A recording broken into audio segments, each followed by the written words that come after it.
Hi, thanks for purchasing and taking part in these online yoga sessions that I'm providing. So just a couple of bits of guidance when you're doing this at home, making sure that the area that you're using to do your yoga in is as tidy as it can be, or if there are any objects like a coffee table or a sofa that can't be moved, or a lampshade above you, just making sure that you're aware of where those objects are and you're adjusting as you need to. Also as well, make sure that you're feeling okay before doing yoga. So if you're feeling ill at all, or either headache, cold, or whatever it might be, if you're not feeling quite right, then maybe delaying doing your yoga practice until later in the day or another day. Take all of my instructions that I give you as guidance, so if it doesn't feel right or if there's any pain or discomfort, then only coming into the posture to a point that it's comfortable for you, or you can choose not to come into the posture, or you can choose to take a break as you need to. I will offer options and modifications to some of the postures, but if they don't quite work for you, then feel free to make further adjustments that seem sensible for your own body. So thank you for joining in and enjoy. Hi all, hope you're well. So I'm just doing a short video to highlight some of the modifications that you can use in yoga if you've got a shoulder pain or injury, and I guess just a couple of pointers for things to be aware of. It's a lot about giving yourself permission to modify. I know when I first started doing yoga classes, you're doing lots of warrior twos or warrior ones, and holding the arms up, the weight of the arms became really tiring on the shoulders. I was like battling to keep my arms up in the session. So a lot of what we're trying to do in yoga is giving you permission to be in control about how much you're coming into the posture, how long you're holding the posture. So for an example, you could be in a warrior two. You can drop the arms down. You're still getting the work in the legs and the upper body, holding the posture. Or it might be that you need to bring one arm down. The same for warrior one. You can have the arms down.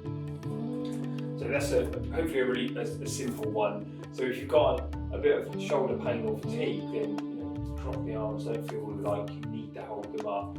And then there's some other common injuries like frozen shoulder, a rotator cuff injury in the shoulder as well, where you might think, so some people have spoken to me before, I've got this problem with my shoulder, so I probably can't do a lot of the yoga postures. And so I don't know if you've heard, there's a thing called hands-free yoga, where we do some of the postures, but we're not actually involving the arms in that movement. There's probably different variations of what's hands-free, but my understanding of hands-free yoga is that we do the postures, but keeping the arms down. So an example of that might be, so hands-free can be together in front of the chest. So I've got my legs in a warrior two position. I can have my hands on my hips if I wanted to, or maybe just cradling the arms behind the back, and if you're comfortable doing a reverse prayer position, although if you do have a shoulder problem, reverse prayer probably isn't going to happen. So we're having the arms in a comfortable position and we're still working the rest of the body in the postures. So an example of that, I did it in a class recently where we might go through a little sequence of warrior two, extended side angle, reverse warrior, and triangle pose. If we were doing, say, a hands-free version of that, so an example might be we're holding the arms behind the back again in a comfortable position just so they're supported. So I'm in my warrior two position. So you're imagining you've got your arms out, you've got the legs in a position, you're extending up tall, there's this slight external rotation on this back leg, and it's the same on this front leg. So we're checking that knee's above the ankle. If it's coming across to the right side of your mat, then we're bringing it back, we're using the muscles there. So I'm in the warrior two, but with the hands free if you like. So from here, extended side angle, so I'm going to work this, what is my left shoulder, towards my left leg. I'm keeping this right shoulder back. So I'm in that position, chest sideways on, come up to a reverse warrior position. So I'm going to dip this right shoulder back towards the back of the mat, turning my head to look up. Triangle from here, so we're going to straighten this front leg. Left, again, chest sideways on. Keeping this right shoulder back. And then we come back up to what would be our warrior 2 position. And if you did have a shoulder injury and holding the hands behind the back is uncomfortable, then try hands on the hips, or we can do it with hands together in front of the chest, or maybe cradling the arms. So if you do have a shoulder, it might be something that's a diagnosed shoulder injury like frozen shoulder, or it might just be a bit of shoulder pain. Trying something a little bit different with the hands, and the arms, hips, or prayer position, and it also creates a little bit of a different dynamic to your yoga practice. So the bottom line is, if you're bringing your arms to a position that's causing pain and discomfort, then drop them. And then if you wanted to, you could have the behind the back, front of the chest. So some examples there of how you can modify your standard yoga practice for those standing postures. There'll be different variations for things like downward dog and on hands and knees, and it might be that some of those postures, because of your particular injury or pain, that because for a lot of those postures where we're on, say downward dog, we're on all fours, we're having to have the hands there to support the body. So there is going to be a level of load going through the shoulders at all times pretty much. So it might be that, if you've got a particular shoulder injury, that doing postures down on the mat just isn't going to happen. Then we have to do some of these standing variations of the postures. So I'm just going to go through some different shoulder stretches that we can do, and a lot of those you'll be familiar with or incorporate into a yoga class. But if you've got a bit of mild shoulder pain and you wanted to work on the shoulders specifically, we'll go through some of these. So you can start from a standing position. You can interlace the fingers in front, and then you can raise the arms up. So in here we're working on challenging, increasing the range of movement in the shoulders. It might be for you that you've got a particular shoulder injury, but you wanted to still keep challenging the shoulders, keep the muscles alive, engaged, and not degrading. So it might be that you're only comfortable to come up to a certain height because of the limitations that you might have with your shoulders. Or coming up to a point that you feel a bit of challenge. And with this particular movement, if you start to notice the back arching, then you kind of want to hold it around that point or ease off just before, because the shoulders aren't there. The working to the shoulders is reducing, and we're then going into moving with the back, and that will just be highlighting the level of tightness that you currently have in your shoulders. Anything where we're raising the arms up, really, we're going to be building on the strength of the shoulders and challenging that range of movement. So that was one example, raising the arms up, and often we might side stretch from there, so working on the trunk of the body. Another quite familiar one is we could do this from a seated position or standing, where we shrug the shoulders up and then come down, and then there's that circular movement that we can put in with that as well. So this is, I guess, a lesser weight bearing on the shoulders, or just really the weight of the arms. If you were near a shelf or something like that, you could have your hands on the shelf again, just to reduce the amount of weight going through the shoulders depending on your particular injury.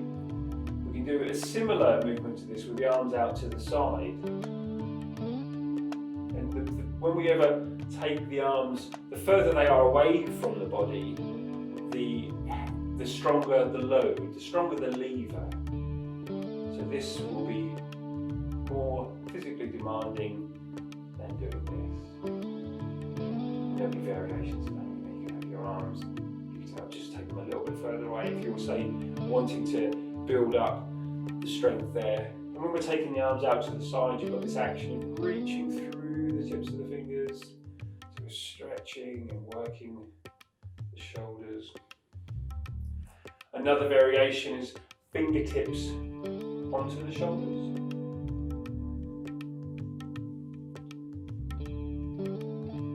If you have some tightness in the arm, getting the tips of the fingers to the shoulders might be a little bit of a challenge. Might not be one for you. Another familiar stretch that you'll often see people doing maybe in the gym is we're raising one arm up, bringing it across the chest. So I'm just, with this hand here, I'm just helping it out across. I'm not really forcing it, I'm helping it across. This is very similar to through the eye of a needle pose. So I'm extending this left arm and bringing the right arm underneath. And I'm coming into a position where I can comfortably have the head on this arm down. So it might be that there's a bit of shuffling around a little bit. But that can be quite an intense stretch, and for a lot of people, that's not going to be okay, regardless of whether you've got an injury or not. It requires an element of movement in the upper body, so spinal movement to get the body round. And part of the idea with coming into that posture is that you can comfortably be there and relax in that position, which is when the body's relaxing, that's a good way of it allowing muscle tension to reduce and release. Right? For a lot of people, that position isn't attainable. But when you've got your arm up in front, there's a much more of a degree of tolerance, if you like. So when you're on all fours, if you can't get your arm right across the chest, you're not going to be able to do it. But here, you can have your arm bent up. You're just gently bringing that across the body. So arm out straight or up. If you've got it up, the weight of this forearm is less noticeable than having it out, but it's marginal anyway. So we've got this action here. So we've got shrugging through the shoulders, working the shoulders. You can stretch the shoulder in standing position, or if you can, you do it in that all fours position on the ground that I just mentioned. And also we can use the weight of the arms.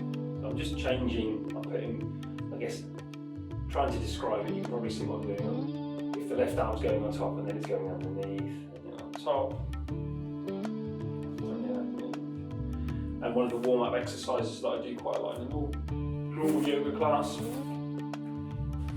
is just bringing the weight of the arms through, back. One of the good things about this type of movement is, so I'm just changing feet. You're quite relaxed when you're doing this, and whenever we've got an injury or we've got tightness, that part of the body will protect itself by tensing up. But this is a good way of encouraging it to release. We're just letting the weight of the arm swing through, front to back, and then we can also do side to side. Whatever. It's always about encouraging to increase, maintain that range of movement. And hopefully some of these little things I'm sharing with you now are things that will allow you to do something as opposed to thinking, I can't do it at all because I struggle to lift my arm up or one of my arms up. Another thing we can do from the standing position is bring the forearms together in front, and then from here, if you're comfortable, you reach the fingertips up. So as I'm getting to that point now, I can start to feel tightness. I can't really go up much further, but the whole time I'm kind of on that threshold of that tightness. So I'm challenging that range of movement. So if I was doing this diligently, maybe a couple of times a day, over time, then I would get further up. For some of you, you might not be able to get the forearms together. So you could just come to a point that you're comfortable with, or maybe you'd have something in between your arms, like a pillow or a cushion, so you can feel the arms holding there, and then taking the fingertips up towards the ceiling.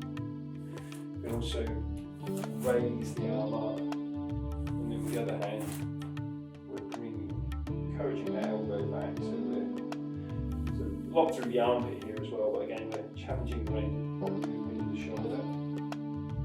We'd often do this with a yoga strap.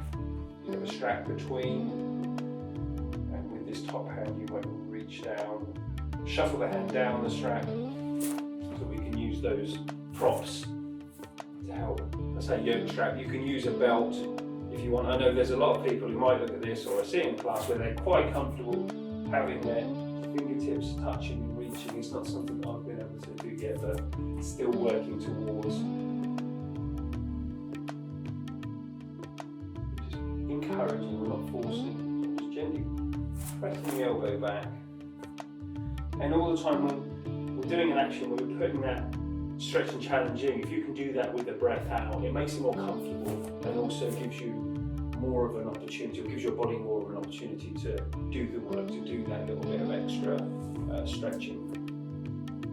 So yeah, just a few, hopefully what would seem quite straightforward and sensible. I think a lot of it is just giving yourself permission to say, actually, I am going to still do my yoga practice. I'm not going to say to myself, I can't do it because I've got a shoulder injury.